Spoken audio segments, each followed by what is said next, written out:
नमस्कार दोस्तों, स्वागत है आप सभी का एक बार फिर से हमारे चैनल पर। अभी तक की सारी बड़ी और जरूरी खबरें हम आपके लिए लेकर आए, तो चलेंगे एक एक बड़ी खबर की ओर। लेकिन उससे पहले अगर आप भी चाइना को भारत के सामने झुकते हुए देखना चाहते हैं दोस्तों, और मानते हैं कि मोदी जी है तभी हर चीज संभव है, तो अभी कर दीजिए इस वीडियो को लाइक, चैनल को कर दीजिए सब्सक्राइब, बेल आइकन दबाइए, साथ ही कमेंट बॉक्स में लिख दीजिएगा जय हिंद। जी हाँ दोस्तों, तो चलते पहली बड़ी खबर की ओर, जहां आपको बताएंगे कि गलवान घाटी में झड़प के बाद भारतीय नौसेना ने दक्षिण चीन सागर में उठाया ये बड़ा कदम। जी हाँ दोस्तों, बताएंगे क्या कदम उठाया है भारत ने चाइना के खिलाफ। साथ ही आपको बताएंगे जहां पर अगले महीने अमेरिका करेगा भारत, जापान और ऑस्ट्रेलिया के साथ बैठक।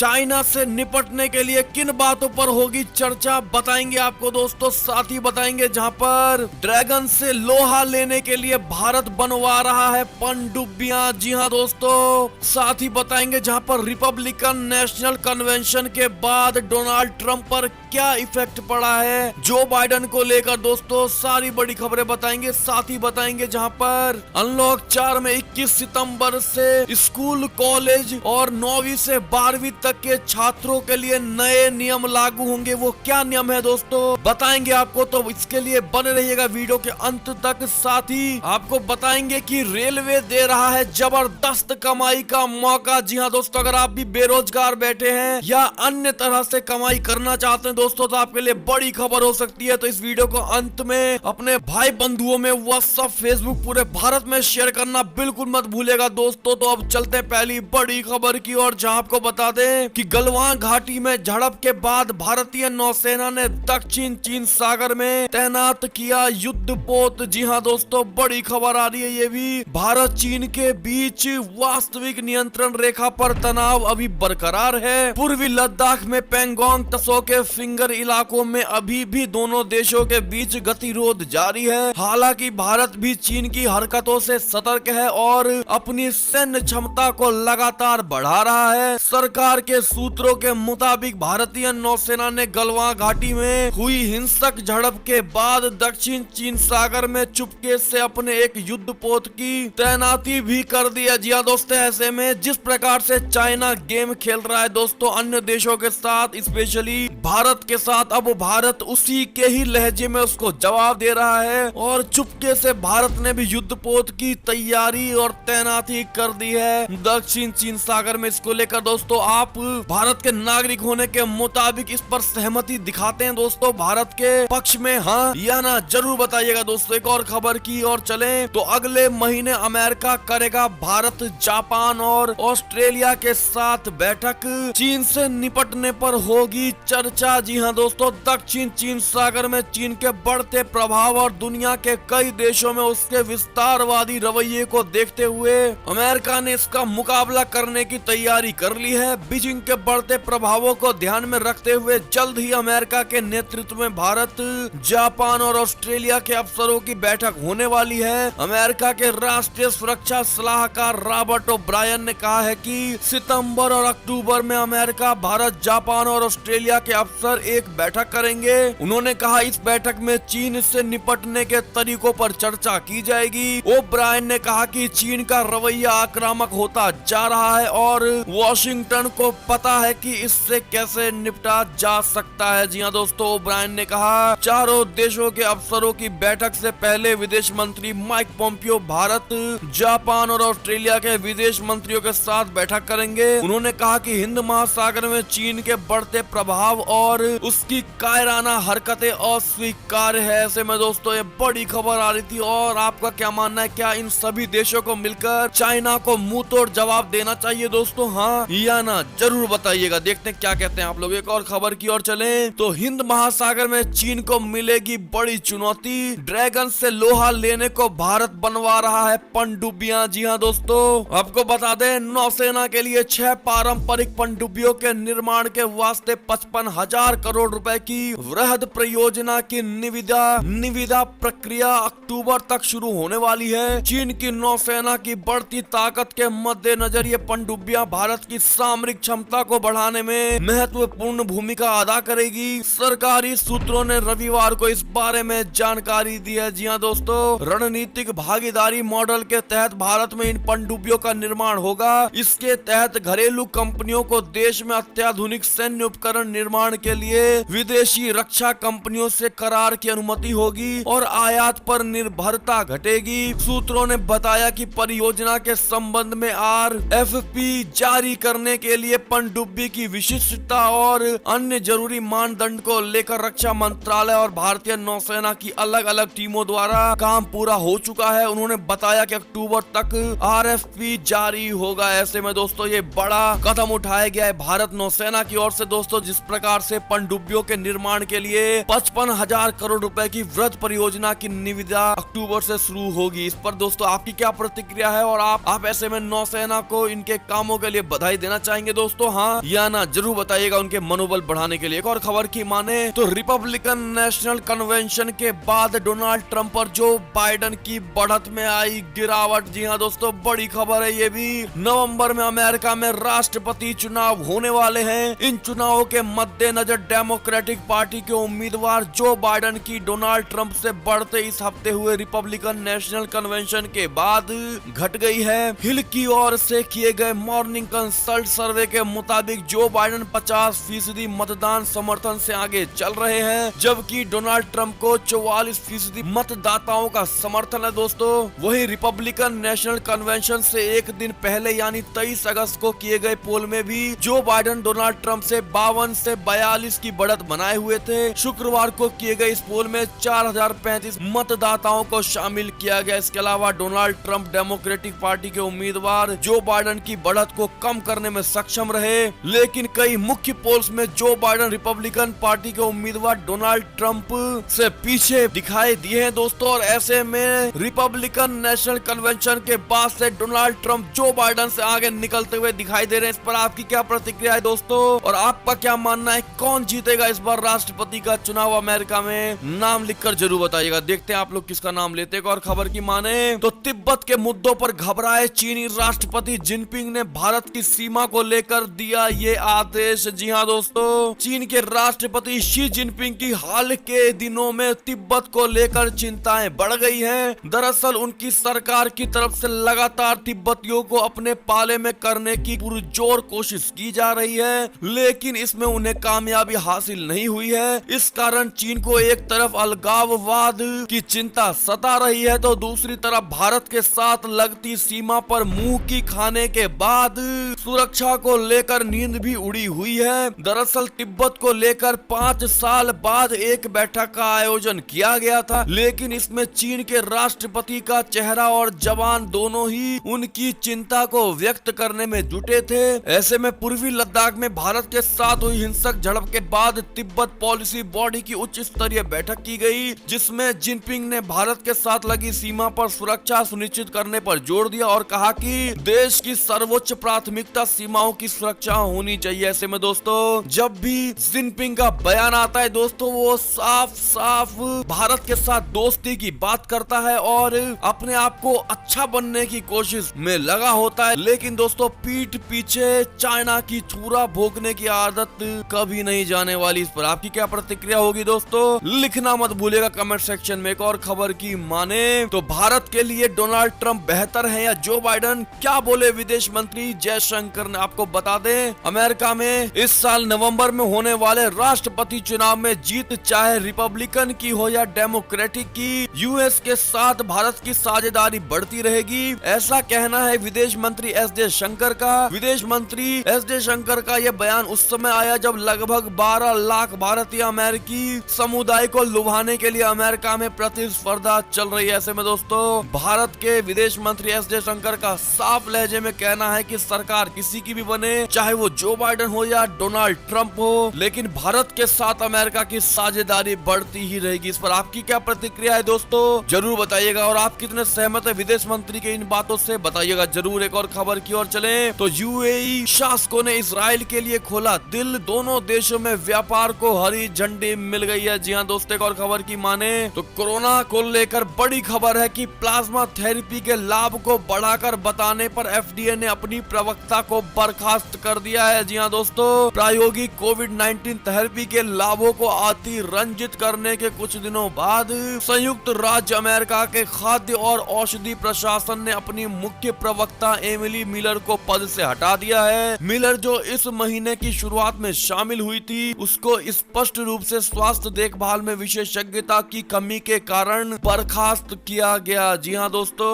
हालांकि अंतरराष्ट्रीय मीडिया रिपोर्टों के अनुसार वो अभी भी FDA में बरकरार है और नौकरी कर रही है। जी हाँ दोस्तों, एक और खबर की माने तो ट्रंप का कहना है कि सीनेटर रैंड पॉल के साथ अभद्रता करने वालों को जरूर गिरफ्तार किया जाएगा। जी हाँ दोस्तों, एक और खबर की माने तो अंतरिक्ष में रूस चीन की बढ़ती दखलंदाजी से अमेरिका परेशान, स्पेस कमांड को करेगा मजबूत। जी हाँ दोस्तों, अंतरिक्ष में चीन और रूस की बढ़ती दखलंदाजी ने अमेरिका की चिंता बढ़ा दी है। इसके बाद अमेरिका ने अपने स्पेस कमांड को मजबूत करने का काम तेज कर दिया है। दोस्तों आपको बता दें, अमेरिका के पारंपरिक विरोधी माने जाने वाले ये देश अब jammer, ground based laser, ground और स्पेस बेस्ट काइनेटिक हथियारों का इस्तेमाल करने की क्षमता रखते हैं। ऐसे में दोस्तों अमेरिका ने भी अपने स्पेस कमांडो को मजबूत करने की ठान ली है। इस पर जो भी प्रतिक्रिया होगी आपकी जरूर दीजिएगा। एक और खबर की माने तो दिल्ली से खबर आ रही है कि खालिस्तान जिंदाबाद फोर्स के 2 वांटेड गिरफ्तार, बना रहे थे ये प्लान। जी हाँ दोस्तों, देश की राजधानी दिल्ली में पुलिस ने प्रतिबंधित आतंकवादी संगठन खालिस्तान जिंदाबाद फोर्स के 2 संदिग्ध सदस्यों को गिरफ्तार कर लिया है। अधिकारियों ने रविवार को ये जानकारी दी। दिल्ली पुलिस ने बताया कि इन दोनों की पहचान इंद्रजीत सिंह गिल और जसपाल सिंह के रूप में की गई है। जी हाँ दोस्तों, ऐसे में आप दिल्ली पुलिस को कितना दिल से स्वागत करना चाहेंगे दोस्तों और धन्यवाद देना चाहेंगे, बताइएगा जरूर। एक और खबर की माने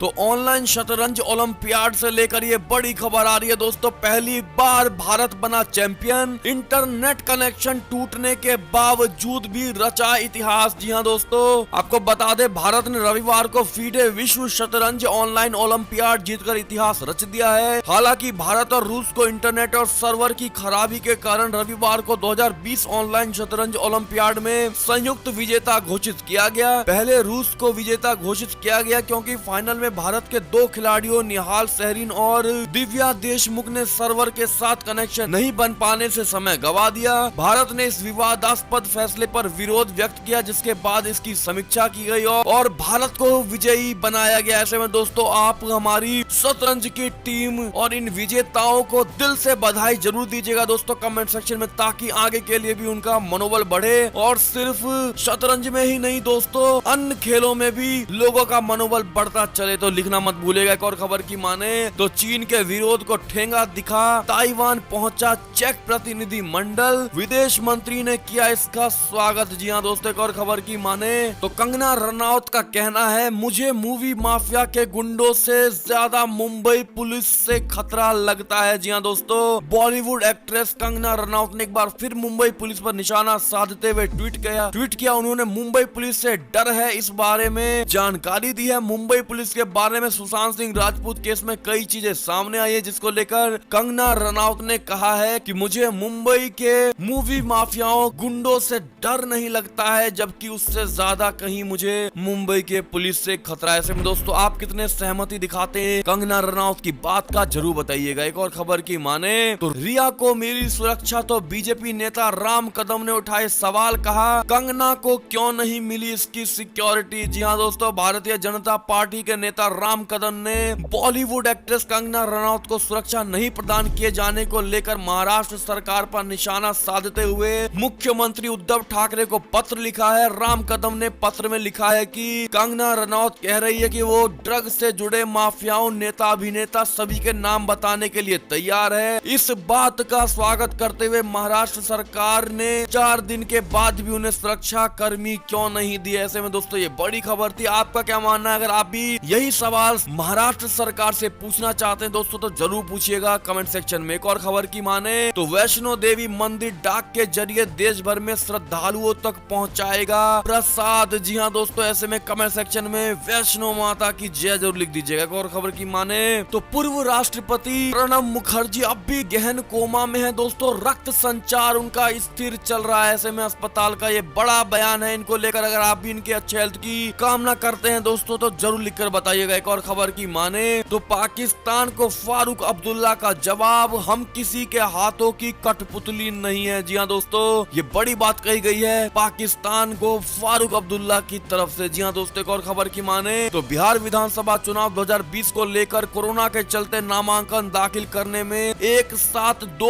व्यक्तियों को ही मिलेगी मंजूरी। जी हाँ दोस्तों, ये बड़ा आदेश दिया गया है इलेक्शन कमीशन की ओर से। ऐसे में दोस्तों अगर आप भी बिहार के वासी हैं तो बताइएगा जरूर। एक और खबर की माने तो शिवसेना नेता संजय राउत ने कहा राहुल गांधी को कांग्रेस का नेतृत्व करने से रोकना पार्टी को नष्ट कर देगा। जी हाँ दोस्तों, एक और खबर की माने तो दिल्ली सरकार ने 6 सितंबर तक बढ़ाई साप्ताहिक बाजार लगाने की अवधि। जी हाँ दोस्तों, दिल्ली सरकार ने एक सप्ताह के लिए 6 सितंबर तक तीनों निगमों यानी नई दिल्ली नगर पालिका परिषद, दिल्ली छावनी बोर्ड में लगने वाले साप्ताहिक बाजारों की अवधि बढ़ा दी है। सरकार ने हर जोन में रोजाना एक साप्ताहिक बाजार लगाने की अनुमति दी है। जी हाँ दोस्तों, ये बड़ा कदम उठाया गया दिल्ली सरकार की ओर से। एक और खबर की माने तो तमिलनाडु में लॉकडाउन 30 सितंबर तक बढ़ा दिया गया है दोस्तों। सीएम पलानीस्वामी ने किया ये इसका बड़ा ऐलान। जी हाँ दोस्तों, एक और खबर की माने तो भारत पर टिड्डियों के हमले की खुशी मनाने वाला चीन अब खुद बेहाल होता हुआ नजर आ रहा है। दोस्तों बता दें, चीन के बड़े अखबार साउथ चाइना मॉर्निंग पोस्ट की खबर के मुताबिक ये दशकों में टिड्डियों का सबसे बड़ा हमला है और ये इसका असर कल्पना से भरा हुआ है। दोस्तों जून के अंत में चीन में घुसे टिड्डियों ने जमकर कहर बरपाया।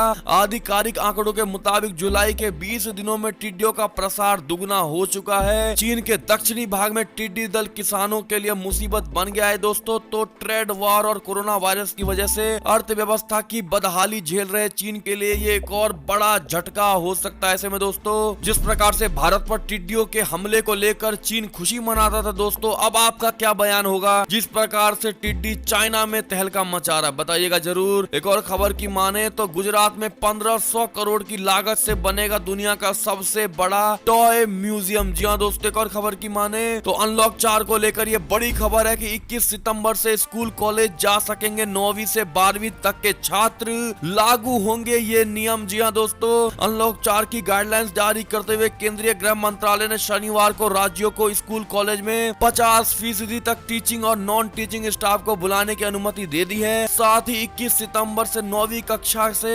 12वीं कक्षा के छात्र भी अपने स्कूल कॉलेज अपनी मर्जी से जा सकेंगे। जी हाँ दोस्तों, गृह मंत्रालय ने अनलॉक 4 के दिशा निर्देशों में स्पष्ट किया है कि राज्य या केंद्र शासित प्रदेश 21 सितंबर से ऑनलाइन क्लासेस आदि के लिए 50% टीचिंग और नॉन टीचिंग स्टाफ को काम पर बुला सकते हैं। ऐसे में दोस्तों ये केंद्र की ओर से बड़ा आदेश दिया गया है। दोस्तों आप इसका कितने प्रतिशत से सहमति दर्शाते हैं, बताइएगा जरूर। एक और खबर की माने दोस्तों तो रेलवे दे रहा है जबरदस्त कमाई का मौका। आपको बता दें रेलवे से जुड़ने का क्या है तरीका। दरअसल कमाई की बात हो तो भारतीय रेलवे से बेहतर जरिया कुछ हो ही नहीं सकता है दोस्तों। अब इसी कड़ी में रेलवे आपको एक बार फिर कमाई का जबरदस्त मौका दे रहा है। भारतीय रेलवे के पूर्वोत्तर रेलवे जोन में स्थित इज्जत नगर डिवीजन में 38 रेलवे स्टेशनों पर 1389 जन साधारण टिकट बुकिंग सेवक यानी JTBS रखे जोन है। बतौर एजेंट कमाई करने का मौका दिया जा रहा है। इन चयनित एजेंट्स को हर टिकट की बिक्री पर कमीशन मिलेगा। ये एजेंट सिर्फ अनरिजर्व टिकट ही बेच सकेंगे। इन टिकट बुकिंग सेवकों की नियुक्ति 3 साल के लिए की जाएगी। वहीं पूर्वोत्तर रेलवे के वाराणसी डिवीजन में 43 स्टेशनों पर स्टेशन टिकट बुकिंग एजेंट रखे जोन है। ऐसे में दोस्तों आप में कितने